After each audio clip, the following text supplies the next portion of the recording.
কালকে হয়েছিল আমার গাড়িতে টায়ার লোড, এই টায়ারগুলো সব বাংলাদেশে যাবে। আর বাংলাদেশের ভিতরে আমি যাব খালি করতে। তো রাত্রিবেলায় আমি ঢুকে গেছিলাম সেন্ট্রাল পার্কিংয়ে আমাদের ইন্ডিয়ায়। তারপরে দেখো বন্ধুরা, আমি সকালবেলা চলে এসেছি আবার গাড়ি নিয়ে। আজকে আমি যাব বাংলাদেশের ভিতরে গাড়ি খালি করতে। আর আস্তে আস্তে এগোবো, আর আপনাদের কিছু কিছু ফুটেজ দেখাবো আমাদের ইন্ডিয়ান পার্কিংয়ের ভিতরের ফুটেজ। এটা হলো দেখেন বন্ধুরা, গোদামের সামনে যে মাঠ, মাছ টাছ খালি হয়, এটা হলো সেই মাঠ।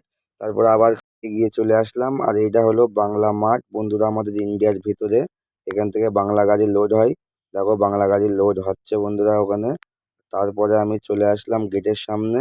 এটা হলো আমাদের বাংলাদেশ আর ইন্ডিয়ার মাঝখানে একদম আমি বসে আছি গাড়িতে। এই গেটটা পার করলেই বন্ধুরা আমরা চলে যাব বাংলাদেশের ভিতরে। তো দেখো বাংলাদেশের আমি কাটার সামনে গাড়ি নিয়ে চলে এসেছি। এটা হলো বাংলাদেশের কাটা, ওয়েট কাটা বন্ধুরা। এখান থেকে গাড়ি ওয়েট করতে হবে যে আমার গাড়িতে কত টন মাল আছে। আর দেখো বন্ধুরা, আমি সরাসরি কোনোদিন ইন্ডিয়ান গাড়িতে এইভাবে লোড দিয়ে গেট দিয়ে বেরোতে দেখিনি।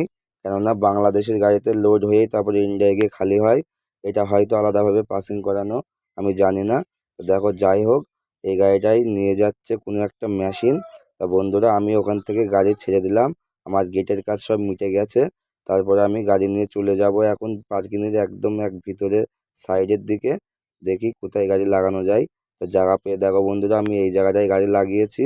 কেননা রোদ ওই পাশ থেকে পড়ছিল, তার জন্য আমি উল্টো করে গাড়িটা লাগাই দিয়েছি বন্ধুরা। এই দেখো আমাদের গাড়ি, মাঝখানেরটা আমাদের গাড়ি। আর চারিপাশটা দেখো বন্ধুরা, সবাই গাড়ি লাগিয়ে রেখে দিয়েছে। কত ড্রাইভাররা আছে আমার মতন এখানে বন্ধুরা, একবার ভেবে দেখেন। সব জীবন আমাদের এরকমই, আমরা ড্রাইভার।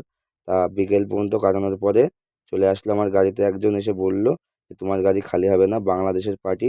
তো বন্ধুরা, আমি চলে যাচ্ছি বাড়ি। দেখা হচ্ছে পরের ভিডিওতে। Bye bye.